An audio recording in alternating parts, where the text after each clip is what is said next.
நீங்கள் பார்த்து கொண்டிருப்பது உங்கள் ஜாஷ்வா டிவி. சகல ஜனங்களுக்கும் நற்செய்தி.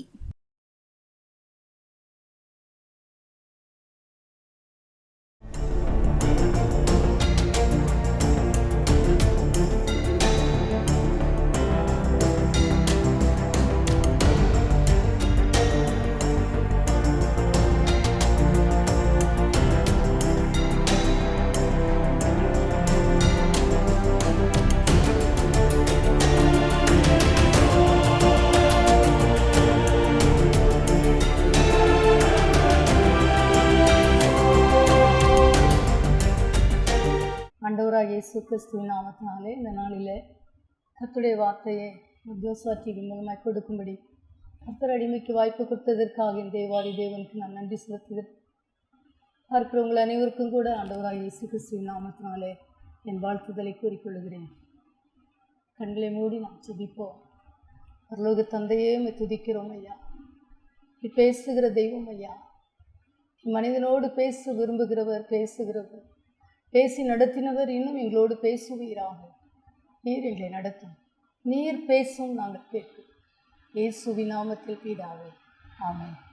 இந்த நாளில் கர்த்தர் ஆண்டவராகிய தேவன் நம்மோடு கூட என்ன பேசுகிறார் என்று பார்ப்போமானால், ஆண்டவர் இந்த நாளிலே சொல்லுகிறார், நான் 7 விதமான ஆசீர்வாதங்களை உங்களுக்கு தருவேன் என்று வாக்கு பண்ணுகிறார். 7 என்பது பூரணத்தை குறிக்கிறது. 7 ஆண்டவர் இந்த நாளில் சில காரியங்கள் நம்மோடு கூட பேசப் போகிறார். நம்மளுக்கு பல ஆசீர்வாதங்களை கர்த்தர் வைத்திருக்கிறார். ஆயிரமான ஆசீர்வாதங்களை தந்து கொண்டிருக்கிறார். இந்த நாட்களில் உபாகமம் 7ஆம் அதிகாரம் 1ஆம் வசனத்தை வாசிப்போமானால், ஆண்டவராகிய தேவன் சொல்லுகிறார், நீ சுதந்தரிக்கிற போகிற தேசத்தில் உன் தேவனாகிய கர்த்தர் உன்னை பிரவேசிக்க பண்ணி உன்னை பார்க்கிலும் ஜனம் பெருத்த ஜாதிகளாகிய ஏத்தியர், கிர்காசியர், எமோரியர், கானானியர், பெர்சியர், ஏவியர், எபூசியர் என்னும் 7 பலத்த ஜாதிகளை உனக்கு முன்பாக துரத்தி. ஆண்டவர் இந்த நாளிலே நம்மை பார்த்து சொல்லுகிறார், 7 விதமான சத்துரு உங்களுக்கு முன்பதாக நான் துரத்துவேன் என்று கர்த்தர் சொல்லுகிறார். பார்த்திங்கன்னா, ஒரு விதமான இந்த நாட்களிலே பல நெருக்கமான சூழ்நிலையிலே ஊழியர்களும் தேவ பிள்ளைகளும் ஓடிக்கொண்டிருக்கிறோம். 7 விதமான இந்த வசனம் சொல்லுகிறது, உன்னை பார்க்கிலும் ஜனம் பெருத்த ஜாதிகளாகிய ஏத்தியர். 7 விதமான சத்துருவை குறித்து இதில் வேதம் எழுதியிருக்கிறது. ஆண்டவர் இந்த நாளில் ஆண்டவர் சொல்லுகிறார், இந்த ஜாதிகளை உனக்கு முன்பாக நான் துரத்துவேன்னு சொல்கிறார். துரத்தி நான் அநேக ஆசீர்வாதங்களை தருவேன் என்று வாக்கு பண்ணுகிறார். எனக்கு அன்பான தேவ ஜனமே, ஆண்டவராகிய தேவன் சத்துருவை அழிக்க தான் சிலுவையில் வெற்றி சிறந்தார். அவனுடைய கிரியை அழிக்கும்படியாக அவர் வெளிப்பட்டார். இந்த நாட்களில் என்னுடைய குடும்பங்களை காணப்படுகிற சில 7 விதமான பொல்லாத வல்லமைகள் எல்லாவற்றையும் அழித்து 7 விதமான பூரணமான ஆசீர்வாதங்களை நமக்கு தரப்போகிறார். என்ன செய்யணும் அப்படிங்கிறத நம்ம பார்க்க போகிறோம். ஆண்டவர் சொல்லுகிறார், 6ஆம் அதிகாரம், பாகம் 6ஆம் அதிகாரம் 19ஆம் வசனம் எழுதியிருக்கிறது, கர்த்தர் தாம் சொன்னபடி உன் சத்துருக்களையெல்லாம் உன் முகத்திற்கு முன்பாக துரத்தி விடுவதற்கும் நீ கர்த்தருடைய பார்வைக்கு செம்மையும் நன்மையுமாய் இருக்கிறதை செய்வாயாக. ஆண்டவராகிய தேவன் இந்த காரியத்தை சொல்லுகிறார். கர்த்தர் சொல்கிறாரு, நான் எல்லாம் உனக்கு உண்மைதாக இருக்கிற, உன் தொழிலில் இருக்கிற, உன் குடும்பத்தில் இருக்கிற, ஊழியத்தில் இருக்கிற, ஜெப வாழ்க்கையில் இருக்கிற எல்லா சத்துருவையும் நான் உனக்கு முன்பு துரத்தணும்னா, உன்னை பார்க்கலாம் பலத்த ஜாதி தான், அதனால் நான் துரத்தணும்னா நீ என்ன செய்யணும் அப்படின்னு சொல்கிறாருன்னா, உன் முகத்திற்கு முன்பாக துரத்தி விடுவதற்கு. நமக்கு முன்னே துரத்த போகிறார். நம்ம பார்த்து நிற்போம். ஏதோ அப்படி சொல்கிறது. இந்த நாளில் உன் முகத்திற்கு முன்பாக துரத்தி விடுவதற்கும் நீ கர்த்தருடைய பார்வைக்கு செம்மையும் நன்மையுமாய் இருக்கிறதே செய்வாயாக. அப்போ ஆண்டவர் இன்றைக்கி என்ன சொல்கிறார்னா, உடைய கட்டளைக்கு நாம் கீழ்ப்படிய வேண்டும் என்று கர்த்தர் சொல்லுகிறார். எனக்கு அன்பான தேவஜனமே, யாத்திராகம் 20ஆம் அதிகாரத்தில் கர்த்தருடைய வார்த்தை சொல்கிறது. யாத்திராகம் 20ஆம் அதிகாரத்தில் ஆண்டவராகிய தேவன் சொல்லுகிறார். இந்த காரியத்தை நம்மிடம் ஆண்டவர் பேசுகிறார். வாசிப்போமானால் 20ஆம் அதிகாரம் 6ஆம் வசனத்தில், நீ என்னிடத்தில் அன்பு கூர்ந்து என் கற்பனைகளை கைக்கொள்கிறவர்களுக்கோ 1000 தலைமுறை மட்டும் இரக்கம் செய்கிறவராயிருக்கிறேன் என்று ஆண்டவர் சொல்லுகிறார். என்னிடத்தில் அன்பு கூர்ந்து, புதிய ஏற்பாட்டில் சொல்கிறாரு, நீ என்னிடத்தில் அன்பு கூறுவது போல பிறனிடத்திலும் அன்பு கூறுவாயாக. அதுதான் பிரதான கற்பனை. இன்றைக்கி நம்மை பார்த்து சொல்லுகிறார், நீ என்னிடத்தில் அன்பு கூர்ந்து என் கற்பனைகளை நீ கைக்கொள்ளணும், 1000 தலைமுறை மட்டும் இரக்கம் செய்து நான் இருக்கிறேன்னு சொல்கிறார். ஒருவேளை இன்றைக்கி கடந்து வருகிற பாதை, ஒருவேளை ஐயா அந்த சத்ருவை எனக்கு ஜெயிக்க முடியவில்லையே, என்னால் என்னால் துரத்த முடியவில்லை, நான் எத்தனையோ இடங்களுக்கு போய் ஜெபித்து கடந்து வந்து விட்டேன், என்னால் இதை மேற்கொள்ள முடியவில்லையே, எங்கே பார்த்தாலும் சத்ரு நின்று கொண்டு இருக்கிறான். பார்த்திங்க, இந்த வசனம் சொல்லுது உபாகம் 7 1ஆம் அதிகாரத்தில் 7 விதமான பலத்த ஜாதி, 7ஆம் அதிகாரம் 1ஆம் வசனம். அப்போது எல்லாவற்றையும் துரத்தணுன்னா ஆண்டவர் சொல்கிறாரு, நீ என் கட்டளையை கீழ்ப்படி.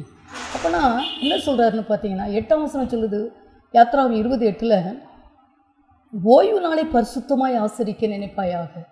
இன்றைக்கி கிறிஸ்தவ ஜனங்களுக்கு ஆலயத்துக்கு போவதுக்கே அநேகர் வர்றதில்லை, விரும்புவதில்லை, ஆசையாக போகிறதில்ல. தாவீது சொல்லுகிறார், ஆலயத்துக்கு போகணும்னு சொன்ன நான் மன மகிழ்ச்சியாக இருந்தே சொல்கிறார். ஆனால் இன்றைக்கி நம்ம எப்படி இருக்கிறோம் என்று சொல்கிறார். 1000 தலைமுறை மட்டுக்கும் எல்லா சத்துருவையும் விலக்கி 7 விதமான சத்துருவையும் விலக்குவாராம். எல்லாவற்றையும் அழித்து 1000 தலைமுறைக்கு நமக்கு இறக்க செய்வேன் சொல்கிறேன். ஆண்டவர் சொல்கிறாரு, நீ பரிசுத்தமாய் ஓய்வு நாளை பரிசுத்தமாய் ஆசரிக்க நினைப்பாயாக. ஆண்டவர் நமக்கு இந்த கட்டளையை கொடுத்திருக்கிறார். அதை நாம் இந்த நாளில் நாம் செய்வதற்கு ஆண்டவற்றை இன்றைக்கி ஆண்டவற்றை கேட்போம், ஆண்டவரை நான் பரிசுத்த ஓய்வு நாளை நான் எப்படி ஆசரிக்கிறேன், நம்மளுடைய கட்டளைக்கு கீழ்ப்படிய வேண்டும் என்று கர்த்தர் சொல்லுகிறார். தெய்வ பிள்ளையே, இந்த நாளில் கூட மறுபடியும் நான் உபாகம் 7ஆம் அதிகாரத்துக்கு வந்தோம்னா ஆண்டவர் எப்படி சொல்கிறார் பாருங்கள். நமக்கு சில நிபந்தனைகளை சொல்லுகிறார். அப்படி நம்ம செய்யும்போது கஷ்டம்தான், செய்ய நமக்கு ஆண்டவராகிய தேவன் நமக்கு கிருபை தருவார். கிறிஸ்தவ ஜனம் இன்றைக்கி ஆலயத்துக்கு போத உண்மையிலே அநேகர் நிறுத்தி விட்டார்கள்.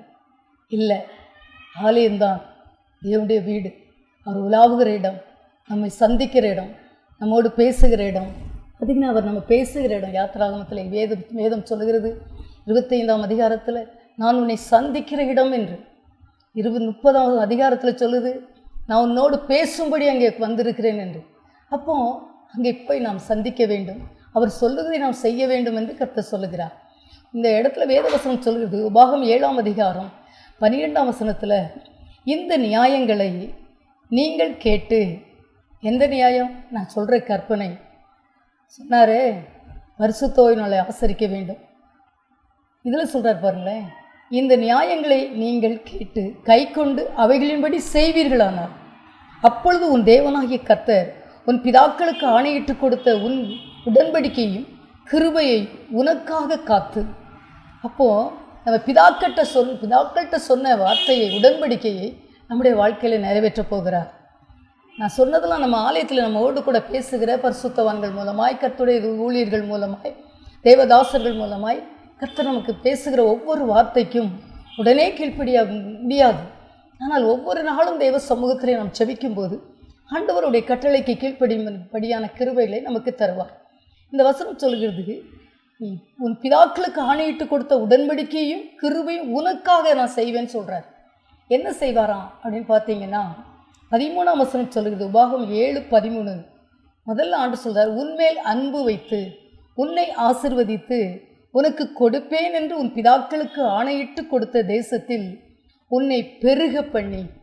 இதுவரைக்கும் சத்துரு 7 விதமான சத்துரு போராடி கொண்டிருந்தானே, ஆண்டவர் சொல்லுகிறார், உண்மையிலே தேவ ஜனமே, நீங்கள் ஆலயத்திற்கு வந்து பாருங்கள். ஆலயத்தில் ஆசையோடு உட்கார்ந்து தூங்காதபடி கர்த்தருடைய வார்த்தையை அந்த தேவ சமூகத்தில் அன்னாலை போல அழுது ஜெபித்து கேட்டு பாருங்கள். தேவனாகிய கர்த்தர் சந்திக்கிற இடம், பேசுகிற இடம், ஆசீர்வதிக்கிற இடம், அடைக்கலமான இடம், பாதுகாப்பான இடம் ஆலயம்தான். இங்கே என்ன சொல்கிறார் பாருங்களேன், உன்மேல் அன்பு வைத்து உன்னை ஆசீர்வதித்து உனக்கு கொடுப்பேன் என்று உன் பிதாக்களுக்கு ஆணையிட்டு கொடுத்த தேசத்தில் என்று சொல்கிறார் பாருங்கள். முதலாவது ஆசீர்வாதம், உன்னை பெருக பண்ணி, நம்பர் 1. 2வது சொல்கிறாரு, உன் கற்பக்கனியையும் உன் நிலத்தின் கனிகளாகிய உன் தானியத்தையும். 2. 3வது சொல்கிறாரு, உன் திராட்சரசத்தையும். 4வது உன் எண்ணெயையும். 5வது உன் மாடுகளின் பலனையும். 6வது உன் ஆட்டு மந்தைகளையும் ஆசீர்வதிப்பார். இதில் 7 விதமான ஆசீர்வாதம் எழுதப்பட்டிருக்கிறது. ஆமாம், கர்த்தருடைய நான் மகிமைக்காக சொல்லுகிறேன். தேசத்தில் பெருக பண்ணி ஆண்டவர் 7 விதமான பிளஸ்ஸிங்கை இந்த வசனத்தில் வைத்திருக்கிறார். நம்பர் 1, உன் கற்பக்கனி, உன் நிலத்தின் கனி, உன் திராட்சரசம், உன் தானியம், உன் எண்ணெய், உன் மாடுகளின் பலன் உன் ஆட்டு மந்தை. 7 விதமான ஆசீர்வாதம் இருக்கிறது. இந்த 7 சத்ரு எங்கெல்லாம் அவன் தடையாக வச்சுருக்கானோ, தடை இருக்கிறது. பில்லிசுனித்தால் வருது, மந்திரத்தால் வருகிறது, மனுஷிக திட்டங்களால் வருகிறது, பல தடைகள் உண்டாகிறது, சூழ்நிலையால் வருகிறது. எல்லாவற்றையும் நான் அப்புறப்படுத்துவேன் என்று கர்த்தர் சொல்லுகிறார். ஆம் தேவஜனமே, இந்த வார்த்தையை பார்த்தீங்கன்னா நீங்கள் வாசித்து ஜெபித்து பாருங்கள். ஆண்டவர் பார்த்தீங்கன்னா ஆரம்பத்தில் ஒரு 30 ஆண்டுகளுக்கு முன்பதாய் கர்த்தர் என்னோடு கூட பேசினார் அந்த வார்த்தையை. இப்படி நீ சுதந்திரிக்கிற போகிற தேசத்தில், ஏனென்றால் நாம் ரட்சிக்கப்பட்டு அபிஷேகம் பெற்று ஆண்டவருக்குள்ளாய் வளரும்போது பல போராட்டங்கள் நம்மை தேடி வரும். அந்த 7 விதமான ஜாதிகளையும் துரத்தி நான் உன்னை இப்படி இல்லாமல் ஆசீர்வதிப்பேன் என்று வாக்கு பண்ணினார். கொஞ்சம் கொஞ்சமாக சத்துருவை துரத்தினார். இந்த நாட்களில் உங்களுக்கும் அப்படி சொல்லுகிறார். பரிசுத்த ஓய்வு நாளை ஆசரி, கர்த்தர் கொடுக்கும் வார்த்தைகளை நாம் கேட்டு அவையின்படி செய்ய வேண்டும் என்று வேதம் சொல்லுது. இந்த நியாயங்களை நீங்கள் கேட்டு கை கொண்டு அவைகளின்படி செய்வீர்களானால், இதுதான் அர்த்தம். நம்ம செய்யணும்னு கர்த்தர் விரும்புகிறார். பரிசுத்த ஓய்வு நாளை ஆசரிக்கிறோமா? என்னிடத்தில் நம்ம ஆண்டவரத்தில் அன்பு கூறுகிறோமா? மற்றவர்களிடத்தில் அன்பு கூறுகிறோமா? எனக்கு அன்பான தேவஜனம் என்ன செய்வாரம் பார்த்தீங்கன்னா, அது அந்த 7 ஆசீர்வாதம் மட்டுமல்ல. அந்த 7ஆம் அதிகாரம் 6ஆம் வசனம் சொல்லுகிறது, நீ உன் தேவனாகிய கர்த்தருக்கு பரிசுத்த ஜனம், பூச்சக்கரத்தில் உள்ள எல்லா ஜனங்களிலும் உன் தேவனாகிய கர்த்தர் உன்னை தமக்கு சொந்தமாய் இருக்கும்படி தெரிந்து கொண்டார். உங்களை நம்ம சொந்த பிள்ளையாக மாற்றார். சத்ருவெல்லாம் துரத்தி 7 விதமான பலத்த ஜாதிகளை அழித்து உன் தேவனாகிய கர்த்தருக்கு பரிசுத்த ஜனமா, நம்ம பூச்சக்கரத்தில் உள்ள எல்லா ஜனங்களிலும் உன் தேவனாகிய கர்த்தர் உன்னை தமக்கு சொந்தமாய் இருக்கும்படி தெரிந்து கொண்டார். சகல ஜனங்களிலும் நீங்கள் திரட்சியான ஜனம் என்று கர்த்தர் உங்கள் பேரில் அன்பு வைத்து உங்களை தெரிந்து கொள்ளவில்லை. நீங்கள் சகல ஜனங்களிலும் கொஞ்சமாய் இருந்தீர்கள்.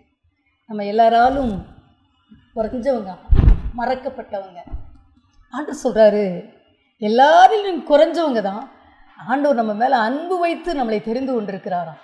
சகல ஜனங்களிலும் கொஞ்சமாக இருந்த நம்மளை பரிசுத்த ஜனம் என்று உங்களையும் என்னை முத்திர போட்டிருக்கிறாராம். எவ்வளோ பெரிய பாக்கியம். 7:13 சொல்லுது உலக பிரகாரமான ஆசீர்வாதம். இங்கே சொல்கிறாரு என் சொந்த சனம் சொல்கிறார். 7 விதமான ஜாதிகளை துரத்துவேன் என்று கர்த்தர் சொல்கிறார். எனக்கு அன்பான தேவஜனமே, ஆலயம் போகிறது மட்டுமல்ல, இந்த உபாகம் 24ஆம் அதிகாரத்தில் ஒரு வசனம் சொல்லுது, கர்த்தருடைய வார்த்தை சொல்லுது. எனக்கு அன்பான தேவஜனமே, ஆண்டவர் ஒரு இடத்துல சொல்கிறாரு, நீ ஆலயத்துக்கு போகும்போது வெறுங்கையோடு என்ன செய்யக்கூடாது, வரக்கூடாது என்று கர்த்தருடைய வார்த்தை சொல்லுது. நம்ம அநேகர் பார்த்திங்கன்னா இன்னைக்கு கர்த்தருக்கு கொடுப்பதையெல்லாம் நிறைய பேர் மறந்துட்டோம். இல்லை, நாம் கர்த்தருக்கு கொடுக்க வேண்டிய பணத்தை கட்டாயம் கொடுத்தே ஆக வேண்டும். கர்த்தருடைய வார்த்தை அப்படி சொல்லுகிறது. மோசே சொன்ன உடனே கொடுங்கள் என்று சொன்னவுடன் அதுக்கு ஜனங்கள் எல்லாம் மனப்பூர்வமாய் ஆண்டவர் சொன்னார், மனப்பூர்வமாய் கொடுக்குறவங்ககிட்ட கேளுப்பா, அவங்க கொண்டு வந்து கொடுக்கட்டும் என்று சொன்னார். கொடுத்தவர்கள் அந்த ஆசீர்வாதத்தை பெற்றுக்கொண்டார்கள். உபாகம் 7:13 கட்டாயம் அது நிறைவேறும். 2வது ஆண்டவர் ஒரு காரியத்தை சொல்கிறார், வாசிக்கலாம். பார்த்தீங்கன்னா உபாகம் அந்த அதிகாரத்தில், எனக்கு அன்பான தேவஜனமே, உபாகம் 28ஆம் அதிகாரத்தில் கர்த்தருடைய வார்த்தை சொல்லுகிறது. 7ஆம் வசனம், உபாகமும் 28:7 ஆண்டவர் சொல்கிறாரு, முதலாவது 7ஐயும் துரத்துவாராம். இங்கே என்ன சொல்கிறாருன்னா, உனக்கு விரோதமாய் எழும்பும் உன் சத்துருக்களை கர்த்தர் உனக்கு முன்பாக முறியடிக்கும்படி ஒப்பு கொடுப்பார். ஒரு வழியாய் உனக்கு எதிராக புறப்பட்டு வருவார்கள், 7 வழியாய் உனக்கு முன்பாக ஓடிப்போவார்கள் என்று கர்த்தர் சொல்கிறார். 2வது அன்பு ஆண்டவர் சொல்கிறாரு, ஒரு வழியாக வர்றவங்க 7 வழியாக ஓடி போவாங்களாம். எத்தனையோ காரியங்கள் இவ்வளோ தேவஜனமாக இதை பார்த்து கொண்டு இருக்கிற எனக்கு அன்பான என் தேவஜனமே, நம்முடைய வாழ்க்கையில் இது செய்திருக்கிறார் அல்லவா. எத்தனையோ காரியங்கள் நம்ம ஓடி போகணும் போல தெரியும். சில நேரம் நம்ம கஷ்டங்கள் பாடுகள் வரும்போது ஆண்டவர் சொல்கிறாரு, ஒரு வழியாய் உனக்கு எதிராக புறப்பட்டு வருவார்கள், 7 வழியாய் உனக்கு முன்பாக உங்களுக்கு முன்பாக எந்த பிரச்சனையில் நீங்கள் நசுக்கப்பட்டுக்கிட்டு இருக்கீங்களோ ஆண்டவர் சொல்கிறாரு 7 வழியாய் ஓடி போவார்களாம். எப்போ தெரியுமா? ஆண்டவர் ஒரு காரியத்தை சொல்கிறார். எனக்கு அன்பான தேவஜனமே, நாம் இந்த காரியத்தை கர்த்தரை துதிக்க வேண்டும். ஆண்டவரை சத்துரு பார்த்து அநேக வேளையில் நம்ம பயப்படுறோம், நடுங்குறோம். இந்த பிரச்சனை எப்படி பேஸ் பண்ணுறது, இவன் எப்படி ஓடுவான். ஆனால் பார்த்தீங்கன்னா எரிகோவில் துதிச்சாங்க. எல்லாம் எரியும் விழுந்து தேவ பிள்ளையே. யோசபாத் நாட்களில் இஸ்ரவேல் ஜனங்கள் துதித்தார்கள். சத்துரு மடங்கடிக்கப்பட்டான், மடிந்து போனார்கள் இவங்க கண்ணெதிரே. ஏன்னாங்க அதான் ஆண்டு சொல்றார், உனக்கு முன்னே நான் அதை செய்வேன். யோசபாத் நாட்களில் செத்த பிரேதங்களாய் கிடந்தார்கள் எதிராய் வந்தவர்கள். இங்கே சொல்கிறார், ஒரு வழியாக வர்றவங்க 7 வழியாக ஓடுவாங்க. நம்ம காணப்படும் ஒன்று துதிக்கணும். நான் கர்த்தரை துதித்து ஒர்ஷிப் பண்ணி கர்த்தரை ஆராதிக்க வேண்டும். பெரியவரே, ஒருவேளை இன்னைக்கு நம்ம பிசாசை மட்டும் உயர்த்திக்கிட்டு இருக்கோம். நான் கூட ஒரு நாட்கள் அப்படி தான் முன்னால் பார்த்தீங்கன்னா, எப்போ பார்த்தாலும் பிசாசு வந்துடுவானோ, அப்படி வந்துடுவான், அப்படி பேசிடுவான், இப்படி பண்ணிடுவான் அப்படின்னு நான் நினச்சி பயந்த நாட்கள் ஏராளம். ஒரு நாள் ஆண்டவர் என்னோடு கூட பேசினார், மகளே, எப்போ இயேசுன்னு நினைக்கிறியோ நீ இயேசுப்பாவை மகிமைப்படுத்து, அவர் பெரியவராய் வருவார். நீ பிசாசுன்னு நினச்சனா அவன் தான் வந்து போராடிக்கு நிற்பான். போராடுறான்னு சொல்லாது, நீ இயேசு ஜீவனுள்ள தேவனை வாரும் என்று கர்த்தரை சிங்காசனத்தில் வீற்றிருக்கிறவர் துதித்து போற்றி பாடு என்று சொன்னார். இது பல வருடங்கள் இருக்கும். நான் அந்த நாட்களில் உங்களை சொல்லி மிகவும் பயந்து போயிருப்பேன். யார்ட்டையும் கேட்கவும் வெட்கமாக இருக்கும். எப்படி இதை மேற்கொள்வது எனக்கு தெரியாது. அப்பொழுது எனக்கு ஆண்டவர் கற்றுக் கொடுத்தார், நீ ஆண்டவரை மகிமைப்படுத்து, ஆண்டவரை போற்று, ஆண்டவரை புகழு, யோசனையில் பெரியவரை பாடு, சிலுவையில் நான் என்னை மீட்டவரை என்று பாடு என்று கற்றுக் கொடுத்தார். பாட அவன் 7 வழியாய் ஓடினான். 7 வழியாய், ஒரு வழியாய் புறப்பட்டு வருகிற எல்லா பிரச்சனையும் 7 வழியாய் தெரித்து ஓடும் தெய்வ பிள்ளையே. துதிக்க என்ன நடக்கும் தெரியுமா? உபாகமம் 1 ஆண்டவர் சொல்கிறார் பாருங்களேன்.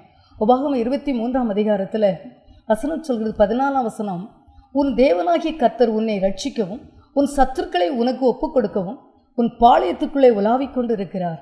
ஆகையால் அவர் உன்னிடத்தில் அசுசியான காரியத்தை கண்டு உன்னை விட்டு போகாதபடிக்கு உன் பாளையம் சுத்தமாக இருக்க கடவுள் ஆண்டவர் சொல்கிறாரு. நான் உன் வீட்டுக்குள்ள பிரவேசிக்க விரும்புகிறேன், சத்துருவை துரத்த விரும்புகிறேன். உன் சத்துருக்களை உனக்கு ஒப்பு கொடுக்கவும் நீயே அழிக்க முடியும். ஏன்னா அந்த கிருபையை கர்த்தர் நம்ம கரத்தில் தந்திருக்காரு. சத்துருவை அழிக்கவும் சகலவித வல்லமையும் மிதிக்கவும் ஆண்டவர் நமக்கு அந்த கிருபையை தந்திருக்கார் தெய்வ பிள்ளையே. இந்த வசனம் சொல்கிறது, உன் சத்துருக்களை உனக்கு ஒப்பு கொடுக்கவும் உன் பாளையத்துக்குள்ளே உலாவிக் கொண்டிருக்கிறார். ஆகையால் அவர் உன்னிடத்தில் அசுசியான காரியத்தை கண்டு உன்னை விட்டு போகாதபடி உன் பாளையம் எப்பவும் சுத்தமாக இருக்கணும். அன்று இப்படி சொல்கிறாரு. என்ன சுத்தமாக இருக்கணும்? டிவி பார்த்துட்ருக்கீங்களா? கர்த்தருக்கு பிரியமில்லாத இன்டர்நெட் பார்த்துட்ருக்கீங்களா? ஏதோ ரகசிய பாவத்தில் இருக்கீங்களா? கண்களின் இச்சையா? எந்த பாவம்? எதை மேற்கொள்ள முடியவில்லை? ஆண்டவர்கிட்ட இன்னைக்கு அர்ப்பணிங்க. ஆண்டவரே, இந்த அசுசியான பாவம் என் எண்ணத்தில் இருக்கிறது, என்ன இருந்தாலும் அதில் கூட சத்துரு போராடுவான். போய் ஆண்டவர்கிட்ட சொல்லுவான். என்ன சொல்லுவான் தெரியுமா? இவன்கிட்ட இந்த பாவம் இருக்கிறது, இவனை எப்படி ஆசீர்வதிக்கலாம் என்று கேட்பான். தெய்வ பிள்ளைகளே, இது உண்மை. ஆண்டவர்கிட்ட இன்னைக்கு ஜெபம் பண்ணுங்க. என் அசுசியான பாவத்தை, ஒரு அசுசியம் என்கிட்ட இருக்கக்கூடாது ஐயா. என் வீட்டுக்குள்ளே வர்றீங்களா, என் உள்ளத்தில் வர்றீங்களா, என்கிட்ட பாவம் இருக்கக்கூடாதுப்பா, என்னை மன்னிங்கன்னு கேளுங்க, என்னை பரிசுத்தப்படுத்துன்னு கேளுங்க, என்னை சுத்திகரின்னு கேளுங்க.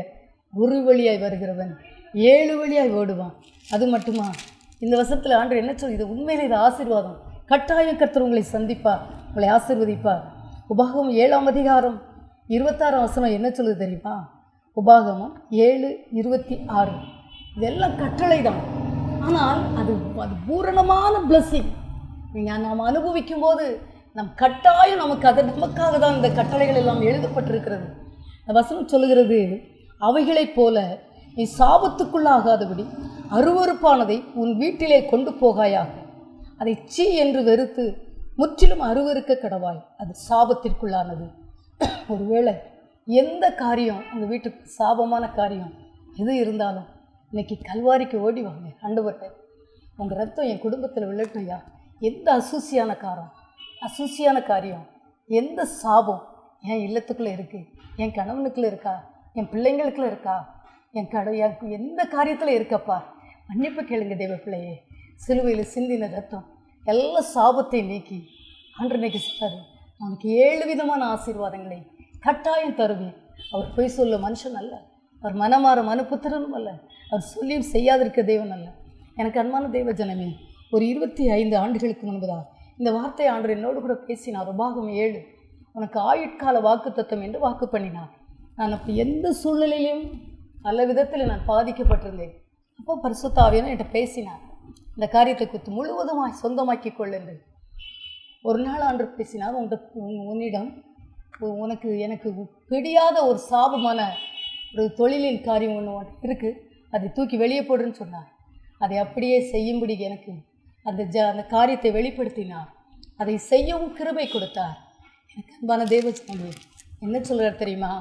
நான் 7 விதமான ஜாதி எல்லா பிசாசையும் துரத்தி உன்னை சொந்த ஜனமாய் சேர்த்துக்கொண்டு, சொந்த ஜனம், அது எவ்வளோ பெரிய பாக்கியம்! அது மாதிரி வேறு எந்த ஒரு பாக்கியம் கிடையாது. நம்பர் 1 சொந்த ஜனமா. உபாகம், இதை வாசித்து பாருங்கள். உபாகம் 7:6-7 இந்த வசனம் அப்படி இருக்குது. உபாகம் 7:13 12 விதமான 7 விதமான ஆசீர்வாதம் உங்களுக்கு ஆண்டவர் தருவேன்னு சொல்கிறார். ஆலயத்தில் முதலாவது நேசியுங்கள், ஆலயத்துக்கு போங்க, கர்த்தருக்கு வெறுங்கையோடு காணிக்க கொண்டு போகாதங்க. கர்த்தர் பெரிய காரியங்களை ஆசீர்வாதமாய் தருவார். அது மட்டுமல்ல, 2வது 7 விதமான, ஒரு வழியாக வர்றோம் 7 வழியாக ஓடுவான்னு சொன்னார். இப்போ என்ன செய்யணும் தெரியுமா? நம்முடைய வீடு பரிசுத்தமாக இருக்க வேண்டும், நம்முடைய உள்ளம் பரிசுத்தமாக இருக்க வேண்டும், நம்முடைய கணவன் எல்லா பரிசுத்தத்துக்கும் நீங்கள் காரணராக மாறுங்க. நீங்கள் ஜெபம் பண்ணுங்க. இந்த ஒரு என் வீட்டில் நீங்கள் உலாவ வந்திருக்கீங்க, அசூசி இருக்கக்கூடாது. என் வீட்டில் எந்த சாபம் கர்த்தருக்கு பிரியமில்லாத உங்களுக்கு எதுன்னு தெரியும், யாருக்குள்ளே எந்த திங்ஸ் இருந்தால் உடனே தூக்கி கொடுத்துருங்க. அதெல்லாம் சாபம் வேண்டாம். கர்த்தர் தர்றதுக்கு ஆண்டவர் தருகிற மேன்மை பெரிய பிளஸ்ஸிங் பெற்றுக்கொள்வீர்களா? 7 விதமான எல்லாவற்றையும் அப்புறப்படுத்தி கர்த்தர் உங்களை ஆசீர்வதிப்பாராக. பூரணமான ஆசீர்வாதங்கள், பூரணமான ஆசீர்வாதம். சிலுவையில் 7 வார்த்தைகள் சொன்னார். 7 என்பது பூரணம். இவ பிள்ளைகளே, 7 எழுபதற்கு மன்னியுங்கள் என்று சொன்னாரே, 7 பூரணத்தை குறிக்கிறது. கர்த்தர் இந்த நாளிலே உங்களை பார்த்து சொல்லுகிறார், ஆலயத்தை நேசியுங்கள், கர்த்தருக்கு காணிக்கை கொடுங்க, கர்த்தர் உங்களை ஆசீர்வதிப்பார். எல்லாம் நம்முடைய இல்லங்கள் பரிசுத்த எல்லையாய் மாறட்டும். Thank you holy spirit. பரலோக தந்தையே, உமக்கு நன்றி செலுத்துகிறோம் ஐயா. ஆமாப்பா, எங்கெல்லாம் 7 விதமான ஆவிகள் போராடி கொண்டு இருக்கிறதோ, தொழில்களில், வீடுகளில், ரிபலபா சந்தர ஊழியங்களில், போகிற இடங்களில், வேலை ஸ்தலங்களில், படிக்கிற இடங்களில் எல்லாம் இயேசுவின் ரத்தத்தினால் விலகி போவதாக. Name of Jesus. உங்கள் ரத்தத்தினால் எல்லாம் மாண்டு போவதாக. Name of Jesus. ஆலயத்துக்கு போக முடியாத தடைகள், கர்த்தரை ஆராதிக்க முடியாத தடைகள் விலகட்டும் இயேசுவின் நாமத்தால். குடும்பங்களை பரிசுத்தப்படுத்தும். எல்லா இருதயமும் பரிசுத்தப்படுத்தப்படுவதாக. எல்லா பிள்ளைகளும் வாலிபர்கள் பரிசுத்தப்படுத்தப்படுவார்களாக. இதை பார்க்கிறவர்களை பரிசுத்தப்படுத்துவீராக. எல்லா அசூசியும், எல்லா சாபங்களும் எல்லாம் முறியடிக்கப்படுவதாக. ஒரு வழியாய் வருகிறவர் 7 வழியாய் ஓடுவார்களாக. அவர்களை ஆசீர்வதிப்பீராக, பூரணமாய் ஆசீர்வதிப்பீராக, சொந்த ஜனமாய் முத்திரை போடுவீராக. 7 விதமான ஆசீர்வாதங்கள் உபாகம் 7:13 படி ஆசீர்வதிப்பீராக. உடைய மாடுகள், கன்றுகள், வயல்கள், பிள்ளைகள், கனிகள் எல்லாவற்றையும் ஆசீர்வதிப்பீராக. கரத்தில் கொடுக்க இயேசுவின் நாமத்தில் ஜெபிக்கிற நல்ல பிதாவே, ஆமென்.